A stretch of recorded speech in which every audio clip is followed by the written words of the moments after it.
প্রচলিত শরীয়তের যে পোশাক, যেটাকে লেবাস বলা হয়, সেই লেবাসগুলো যে ধরনের বিধিবিধান লাওয়াল হাদিস থেকে এসছে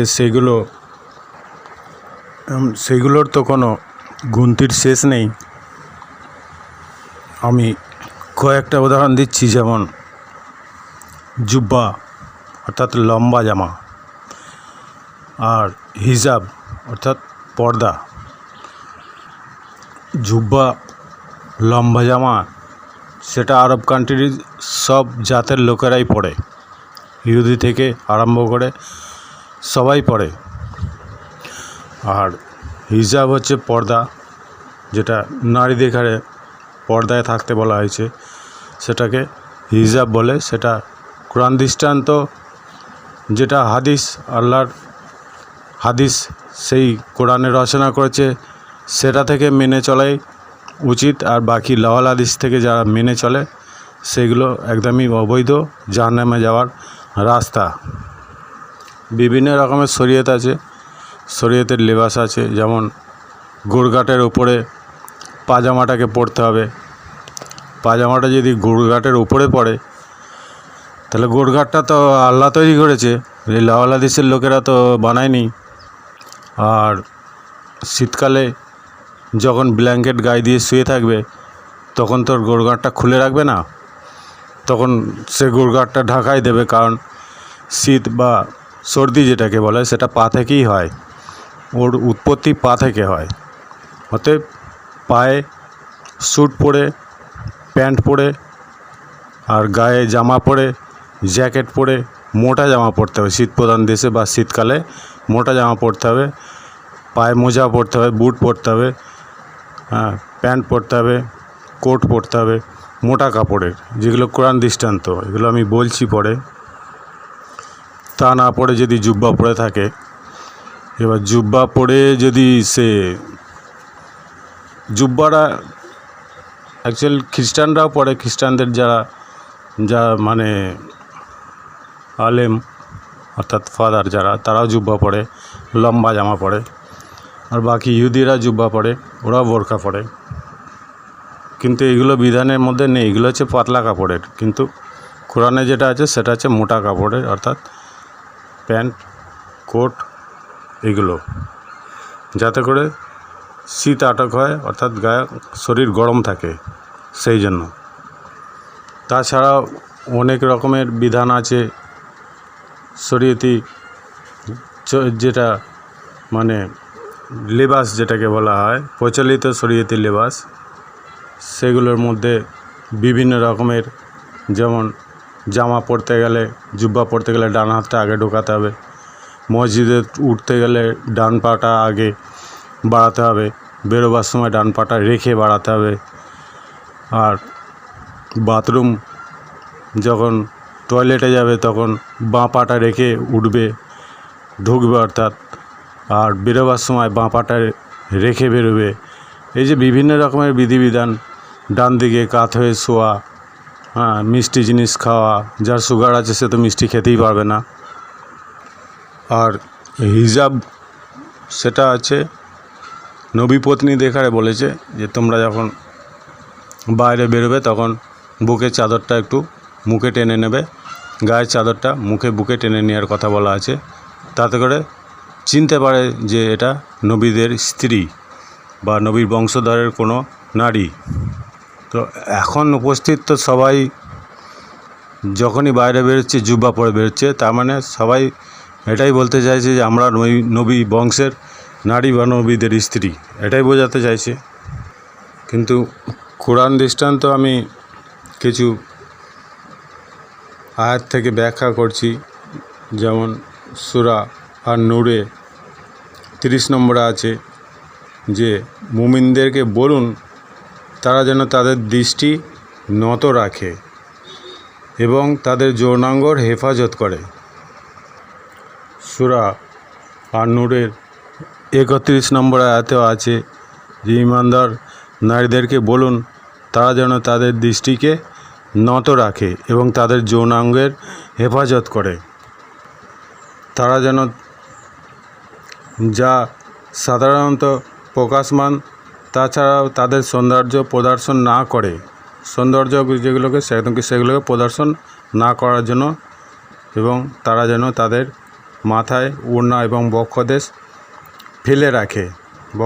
ফেলে রাখে এবং তারা যেন তাদের স্বামী, পিতা, শ্বশুর, পুত্র, স্বামী, পুত্র, ভ্রাতা এবং ভ্রাতুষ্পুত্র, ভগ্নীপুত্র, স্ত্রী লোক, অধিকারভুক্ত দাসী, যৌনাঙ্গযুক্ত পুরুষ, যারা সাবালক পুরুষ, বালেক, যারা নারীদের গোপনাঙ্গ সম্পর্কে অজ্ঞ আছে, তাদের ব্যতীত কারো কাছে তাদের সৌন্দর্য প্রকাশ না করে, সৌন্দর্যটাকে প্রকাশ না করার জন্য বলছে। আবার বলছে তারা যেন তাদের গোপন সাজসজ্জা প্রকাশের জন্য জোরে পদাচারণা না করে, এইটুকুই বলা আছে। আর সূরা নূরের 60 নম্বর আয়াতে বলছে, বৃদ্ধা নারী যারা বিবাহিতের আশা রাখে না, যদি তারা সৌন্দর্যের প্রকাশ না করে, তাদের বস্ত্র খুলে রাখে, তাদের কোনো দোষ নেই, তবে এ থেকে বিরত থাকাই তাদের উত্তম। আর আজাব সূরার 32 নম্বর আয়াতে আল্লাহ বলছেন যে নবী পত্নীগণের, নবীর যে স্ত্রী, তাদেরকে বলছে যে তোমাদের জন্য তোমাদের নারীদের মতো, অন্য নারীদের মতো নও, যদি তোমরা আল্লাহকে ভয় করো তবে পুরুষের সাথে কোমল ও আকর্ষণীয় ভঙ্গিতে কথা বলো না, ফলে সে ব্যক্তি কুবাসনা করে যার অন্তরে ব্যাধি রয়েছে। তোমরা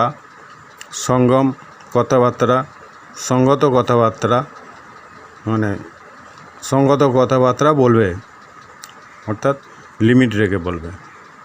আর আজাব সূরার 33 নম্বর আয়াতে বলছে যে তোমরা গৃহাভ্যন্তরে অবস্থান যখন করবে, মূর্খতার যুগের অনুরূপ নিজেদেরকে প্রদর্শন করবে না। আজাব সূরার 59 নম্বর আয়াতে বলছে, নবীদের স্ত্রীদেরকে বলছে যে আপনি আপনার নবী পত্নীগণকে ও কন্যাদেরকে এবং তাদেরকে বলুন যে তারা যেন তাদের চাদরের ক্রিয়াদাংশ, অর্থাৎ কিছু অংশ নিজেদের উপরে টেনে নেয়, এতে তাদেরকে চেনা সহজ হবে, ফলে তাদেরকে অত্যাচার করা হবে না। আর সূরা আজাবের 53 নম্বর আয়াতে বলছেন যে সাধারণ মানুষকে বলছে, তোমরা যদি নবীর পত্নীগণের কাছে, স্ত্রীগণের কাছে কিছু চাইতে চাও, তাহলে পর্দার আড়াল থেকে চাইবে, পর্দা ভিতর থেকে চাইতে যাওয়ার জন্য চেষ্টা করবে না। আর চুলে বা দাড়িতে মেহেন্দি লাগানো, যারা মেহেন্দি লাগায় এটাকে বলে সুন্নত। তো আল্লাহ তো সব নবীকে সমান দৃষ্টিতে দেখার কথা অনুরোধ করেছেন, যে কোনো নবীর মধ্যে পার্থক্য করা যাবে না। তাহলে তাই যদি হয়, তাহলে সূরা মরিয়মে 4 নম্বর আয়াতে জাকারিয়া বলছেন, হে আমার প্রতিপালক, আমার বার্ধক্যে আমার মাথার চুল সাদা হয়ে গেছে। তাহলে এখানে জাকারিয়া একটা নবী, সে তো মেহেদি লাগায়নি, তার চুল সাদা হয়ে গেছে। এবারে জুব্বাটা যদি সুন্নতি রসুল বা সুন্নতে নবী, এরকম সুন্নতের নবী, সুন্নতের রসুল, এরকম কথা কোরআনে লেখা নেই। সুন্নতুল্লাহ অর্থাৎ আল্লাহর সুন্নতি, এই কথাটাই লেখা আছে। তাহলে জুব্বাটা যদি সুন্নতে রসুল বা সুন্নতে নবী হয়, যেটাকে এরা মেনে চলে, তাহলে জুব্বা পরে মানুষ জমিতে খেতে গিয়ে ধান রোয়া, কোপানো, বীজ বপন করা বা ধান কর্তন করা, তো সেইগুলো যদি মাঠের যে ক্ষেতের কাজগুলো যদি করে, সে যদি জুব্বা পড়ে যায়, তার করা চলবে?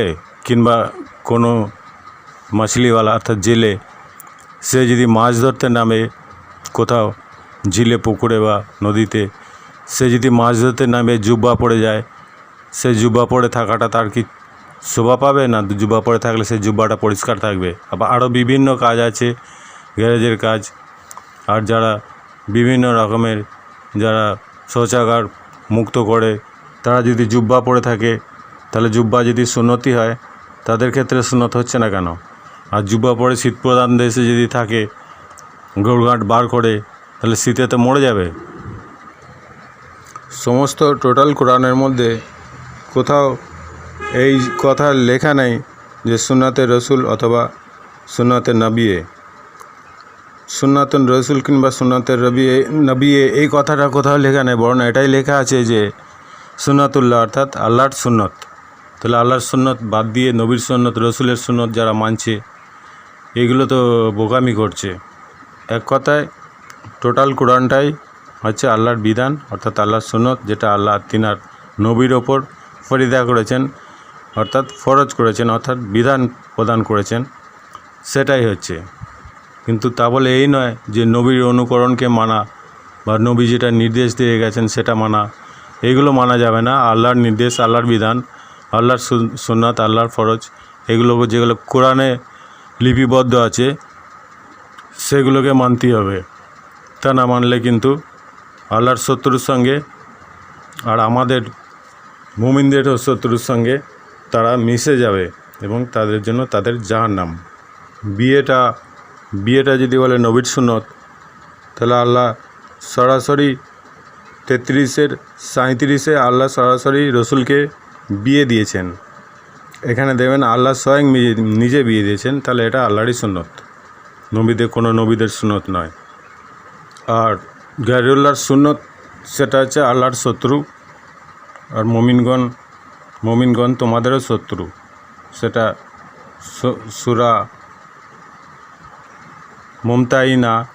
মুমতাহিনার 1 নম্বর আয়াতে আল্লাহ বলছে যে মুমিনগণ, তোমরা আমার ও তোমাদের শত্রুদেরকে বন্ধুরূপে গ্রহণ করো না।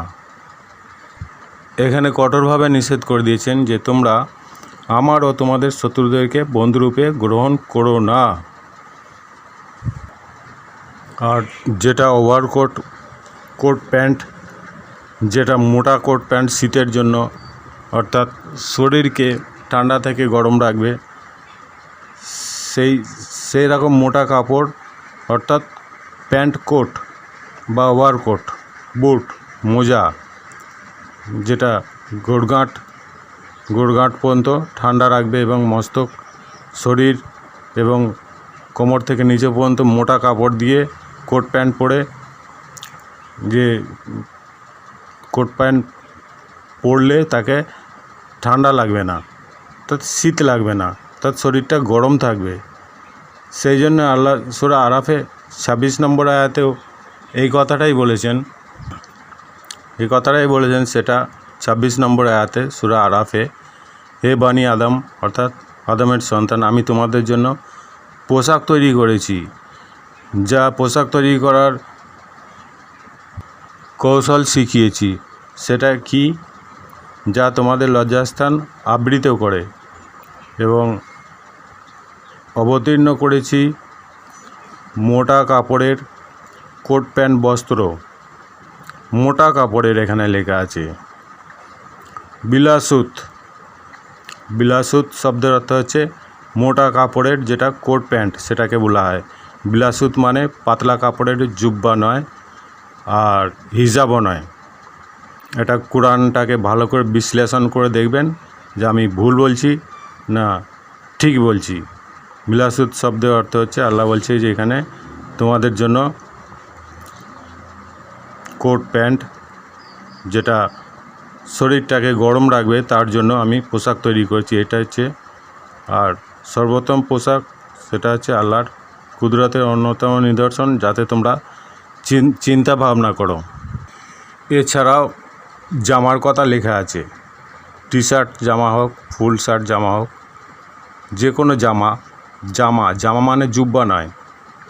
সেটা ইউসুফের 18 নম্বর আয়াতেও জামার কথা লেখা আছে, আর 25 নম্বর আয়াতেও সেই জামার কথাই লিখেছেন আল্লাহ, আর 26 নম্বর আয়াতেও জামার কথাই লিখেছেন। আর 27 নম্বর আয়াতেও জামার কথাই আল্লাহ লিখেছেন।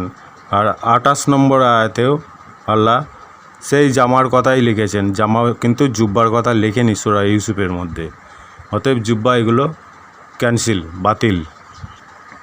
সূরা নাহলে 81 নম্বর আয়াতে বলছে আল্লাহ তোমাদের জন্য সৃষ্টি করেছেন, বস্ত্র দ্বারা ছায়া করে দিয়েছেন এবং পাহাড় সময়ে তোমাদের জন্য আত্মগোপনের জায়গা করেছেন এবং তোমাদের জন্য পোশাক তৈরি করে দিয়েছেন যাতে করে তোমাদের শরীর গরম থাকে, বিপদের সময় রক্ষা করে। এমনিভাবে তোমাদের প্রতি স্বীয় অনুগ্রহের পূর্ণতা দান করে যাতে তোমরা আত্মসমর্পণ করো।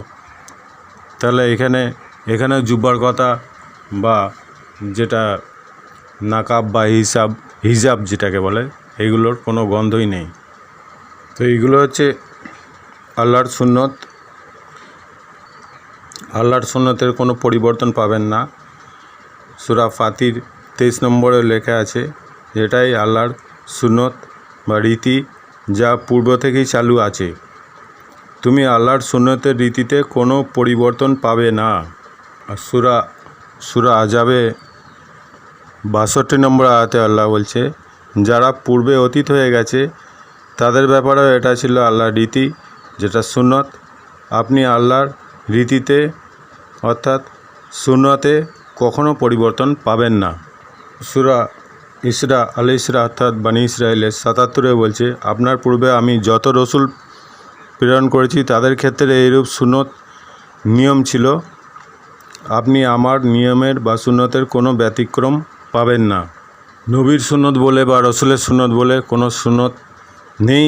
আল্লাহ এরকম ধরনের সুন্নাতুন নবী সুন্নাতুর রাসূল এরকম কোনো কথা লেখেনি, বরঞ্চ এটাই লেখা আছে যে নবীদের জন্য যে সুন্নত আল্লাহ বিধান ফারিদা করেছেন, নির্বাচন করেছেন, সেটাই হচ্ছে যেটা অর্থাৎ ফরজ করেছেন, সেটাই হচ্ছে আল্লাহ যেটা নবীদের জন্য যে সুন্নতটা ফারিদা করেছেন অর্থাৎ ফরজ করেছেন, সেই আল্লাহর সুন্নতটাকেই মানতে বলেছে, ডাইরেক্ট নবী দেখারে বলেছে এবং তার উম্মত দেখারেও মানার জন্য স্পষ্ট পৌঁছে দেওয়ার দায়িত্ব দিয়েছেন। যেমন সূরা আজাবের 38 নম্বর আয়াতে আল্লাহ বলছেন যে আল্লাহ নবীর জন্য যা সুন্নতের বিধান ফারিদা অর্থাৎ ফরজ নির্ধারণ করেছেন তাতে তাদের কোনো বাধা নেই। পূর্ববর্তী নবীদের ক্ষেত্রে এটাই ছিল আল্লাহর চিরাচরিত বিধান বা সুন্নত। তো আল্লাহর আদেশে চিরাচরিত অব্যাহত, এর কোনো পরিবর্তন হবে না আর হয়নি। আর লওয়াল হাদিসগুলোকে তো মানাই যাবে না, কারণ আল্লাহ 86 নম্বর আয়াতে 13-14 মধ্যে বলছে যে নিশ্চয় কোরআন আল্লাহর বাণী, সত্য মিথ্যার মীমাংসাকারী, এটি কোনো কল্পকাহিনী না, বিনোদনের বিষয় নয়।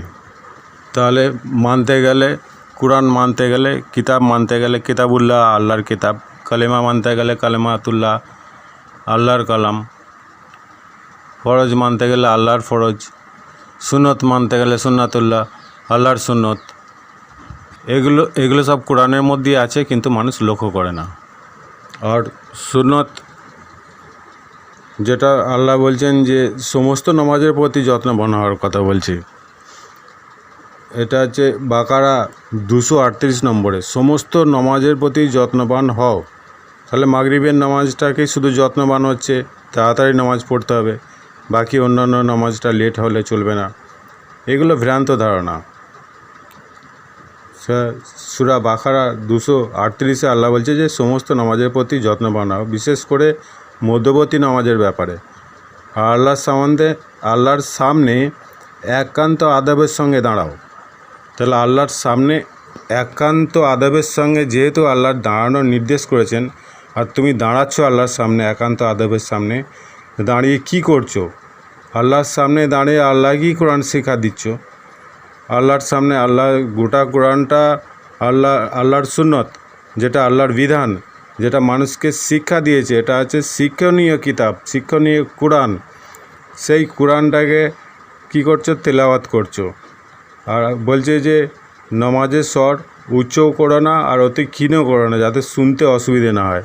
তাহলে কী হচ্ছে, এমন ক্ষীণ 2 ওয়াক্ত নামাজ জোরে পড়ছে, 3 ওয়াক্ত নামাজ আস্তে পড়ছে, এগুলো কি এমন ক্ষীণ হয়ে যাচ্ছে যে যারা নামাজ পড়তে গেছে মুসল্লি তারা শুনতেও পাচ্ছে না আর বুঝতেও পারছে না। আর যদিও বা জোরে আওয়াজ বলছে, সে এমন একটা আরবিয়ান ভাষায় বলছে সেখানে বুঝতেও তার অসুবিধা হচ্ছে। তাহলে অন্য জায়গায় বলছে নেশাগ্রস্ত অবস্থা, অর্থাৎ অন্যমনস্ক অবস্থায় নামাজের ধারের কাছে যেও না, তাতে করে কি বলছে বুঝতে অসুবিধে না হয়। তাহলে এখানে যে যদি আরবি ভাষাতেই বলে আর যদি চুপি চুপি মনে মনে পড়ে, তাহলে বলতে বুঝতে তো অসুবিধা হয়েই যাচ্ছে। তাহলে একটা কথা খেয়াল করতে হবে, সূরা আযাবের যে 38 নম্বর আয়াতটা আমি যেটা বললাম, তা আল্লাহ নবীদের জন্য যেটা পালনীয় ফরজ নির্দেশ করেছেন নবীদের জন্য, তাতে তার কোনো বাধা নেই। পূর্ববর্তী নবীদের ক্ষেত্রেও এটাই ছিল আল্লাহর চিরাচরিত সুন্নত বা বিধান, আল্লাহর আদেশ নির্ধারিত অবধারিত। তাহলে এখানে সুন্নতটা আল্লাহ নবীদের রেফারিদা করেছেন, কিন্তু আমরা কি করছি, নবীদের সুন্নতটাকে নিয়ে মানে সুন্নতের একটা নবীর সুন্নতের একটা হিড়িক, হাজার হাজার লক্ষ লক্ষ সুন্নত সবগুলোই নবীদের লাওয়াল হাদিসের। নবীরা কি বলে গেছে এর কোনো প্রমাণ নেই, এর কোনো অথরিটি নেই। নবীরা বলে গেছে এটা কেউ শুনেছে বা দেখেছে, এর কোনো অথরিটি নেই। এগুলো বানিয়েছে এই মাথামোটা আলেমরা কোরআনের আয়াত বিক্রি করে পেটে আগুন ভরার জন্যে, সেইগুলো অন্য কিছু নয়। এগুলোকে মানা একান্তই নিষিদ্ধ এবং আল্লাহ বলে দিয়েছেন যে আমারও শত্রু তোমাদেরও শত্রু, মানলে কিন্তু জাহান্নামের রাস্তা। অতএব সাবধান থাকার জন্য অনুরোধ করছি, যদি না হন সাবধান, না বোঝেন কোরআনটাকে পড়ুন এবং বুঝুন। আমি যে আয়াতগুলো, এটা এক ভিডিও নাম্বার 1, পার্ট নাম্বার 1, আর দ্বিতীয় আরও হয়তো বার করতে হতে পারে, সেগুলো পড়ে দেখে নেবেন বা শুনে দেখে নেবেন যে আমি কোরআন থেকেই বলছি। আল্লাহর বিধানের যেটা সংবিধানের যেটা একমাত্র একটাই কিতাব, যেটা হচ্ছে আল্লাহর কোরআন। তো আল্লাহর এই বিধান আল্লাহ কাউকে শরিক করে না, কিন্তু মানুষ শরিক করছে, এগুলো বাঁদরামি করছে। মানুষ যে শরিক করছে এগুলো জাহান্নামে যাওয়ার রাস্তা তৈরি করছে। এখান থেকে সাবধান থাকুন আর সবাইকে সাবধান থাকার নির্দেশ দিন। আমি আমার ভিডিও এখানেই শেষ করছি। আল্লাহ হাফিজ।